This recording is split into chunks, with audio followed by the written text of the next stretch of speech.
Hey guys, welcome back. Today, putting in the fuel tank in the K20 truck. I got this fuel tank from CPP. Really nice tank. It is very good quality compared to the other tank. I'll show you guys that. We'll get this truck lifted up. The other tank's just sitting on the ground under here. You can't see it. But the kit comes with a lot of stuff. I mean, sending unit, fuel pump, pressure regulator and filter, and the hose kit. Pretty much everything you need to put this in and make it work. I'm still questioning my fuel rail. There's 3 lines. According to what this says, there's only 1 line goes up the fuel rail, but there's 3. So I'm trying to figure out what we got to go through and what we don't. So we'll figure that out. But figure I'd let you guys know what I'm doing. Check it out. Hit subscribe. Check out more of my videos. But go ahead and watch.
Hey guys, so this is the reproduction of the original tank for a carburetor.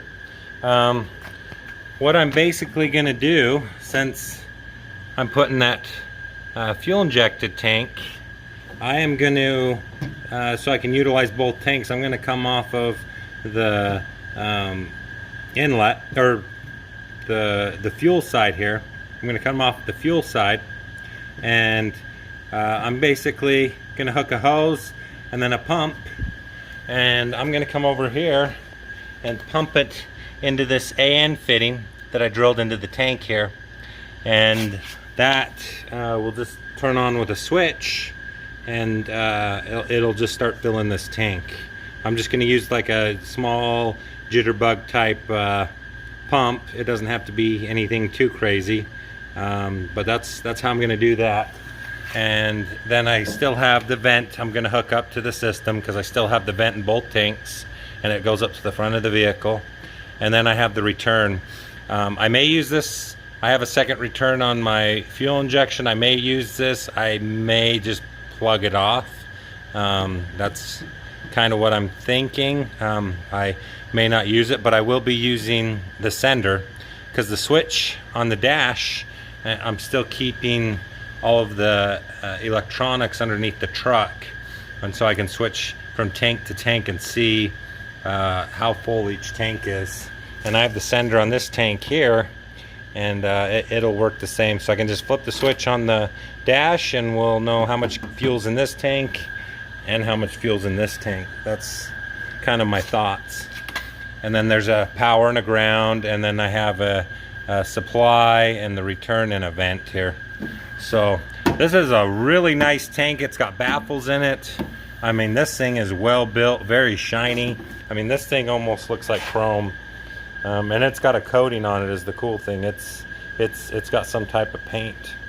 This is a tank's tank, so very good tank. Very happy with this tank. This is just made in Canada. Picked this thing up off Amazon for like 70 bucks. And then I got a passenger side sending unit. So they're a little different. Driver side and passenger, there's little things in a different spot. So just a little heads up, read the small print.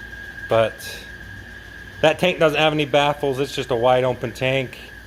I mean, the quality of that and this are totally different, but I think it'll work for what I'm doing. But next I'm gonna throw them up under the truck tomorrow.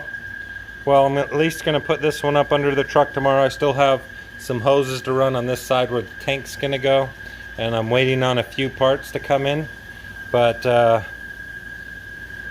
guys, hit subscribe.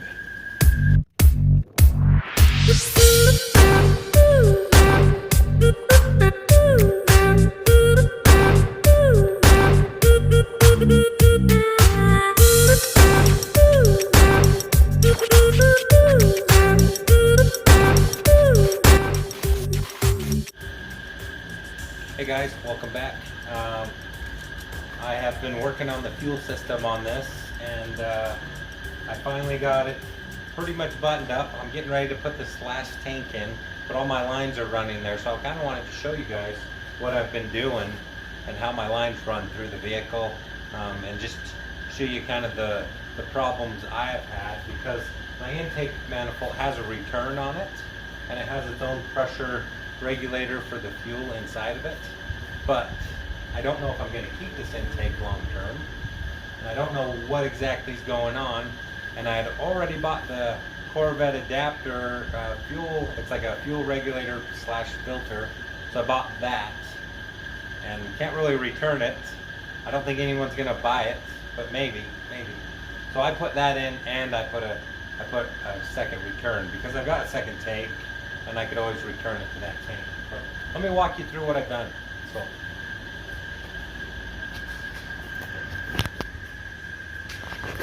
So this is the tank I still got to put in. This is the stock carbureted tank. But so I started over here. So I have, well, let's see. I have the high pressure, and then this is the return here. So inlet and return. And then I just ran two lines. Show you how we did that. Just run it across the top of the motor here. Kind of see. Ran right across here and down and right here under the car. I think I still need to put some type of clamp right here, but it pretty much runs down. I've got it clamped, so when I put the inner fender on, they're not rubbing or chafing against the inner fender. But we'll go ahead and lift the car up, or well, actually I can just crawl under it here, show you. Alright guys, so this is the high pressure line going to the intake manifold, and this is the return I showed you. That just ran bypassed through here, and then over here is the high pressure coming in from the fuel pump, and the one down below you can kind of just barely see.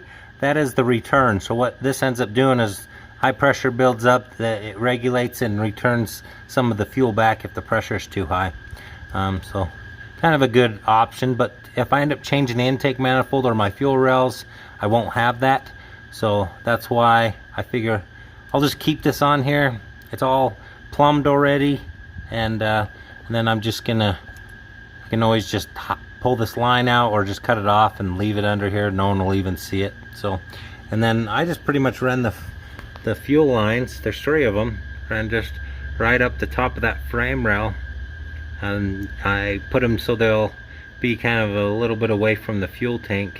I am going to put a sleeve just over this section right here, just to prevent any chafing. In case there is any chafing, it'll rub on that, and I can kind of catch it before we get out of hand later down the road. But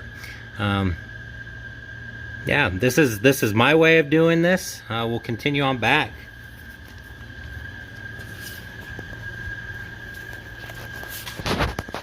Alright, so I ran in a piece of radiator hose here. I needed to make this loop, and like I said, I still got the gas tank that's going to sit here, so I needed to make this loop here with this heater hose. And then I just ran 2 lines right across here, in the high pressure and the return. This is the return off that filter. So, and then I've got a vent here, and the vent goes into the stock vent system into the truck. That was the only thing I kept. So the vent system actually comes through here and it tees up underneath. Here, I can show you that. So right here is the vent. This is the vent that goes clear up to the front of the truck, and it needs to be higher than the fuel tank. And so right here it tees off. This one goes over to this tank, this one goes over to this tank, and then this one goes up to this other tank that's going to go in right there. So, and then I did keep the valve for the switch tanks, even though I took the whole system out. I just put some loops around the valve because this is a brand new valve. I still want to be able to switch tanks, even though it won't actually really switch the tanks. That way I can see how much gas is in each one of the tanks, and I'll show you what I did with that. Let's get back out underneath here. So because let's step over here. Well, because I wanted to run dual tanks, I've got the tank with the fuel pump in it. There is a different way of doing this. I realized it later, but this is just what made sense at the time when I did it. And I do realize that new valve I bought from LMC, it can handle 56 PSI. So you could probably run a regulator or come out of that after with the fuel pump, but this is just what I came up with. So I pretty much drilled a hole in this tank here. I'll give you the part number. I got this little valve or fitting off Amazon. It's got a lock nut on the back, so it doesn't come undone. So I have this fitting, hose comes into here. Then I made this little cover here for a fuel pump. And this fuel pump, I'm just going to turn a switch on in the truck, and it's going to turn the fuel pump and pump fuel from that tank over to this tank. So that is this line here. So I'm going to put that as the return into this tank over here. And then, well, no, I'm putting this as the fuel. So this is the line that I'm putting the fuel, where it'd be removing fuel from the tank and bringing it over to there. And then this is that line that goes clear up to the motor here, and this is the return line, and I'm going to put this as the return on the top of the tank. And then I still got the vent, so that'll pretty much take care of everything on the tank. I just kind of want to show you where I'm at here. I'm going to throw this other tank up now, and then finish getting this plumbed, and we'll go from there.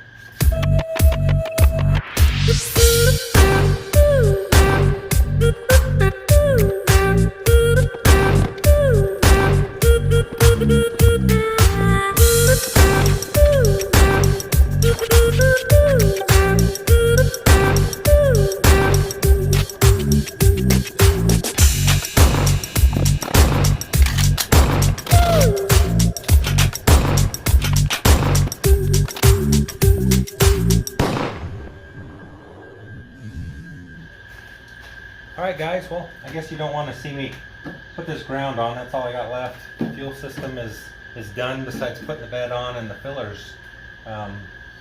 But if you guys got any questions, or you want to leave some comments in the comment box, go ahead. I'd be happy to answer anything. And make sure to hit subscribe and check out the next stages of my build here.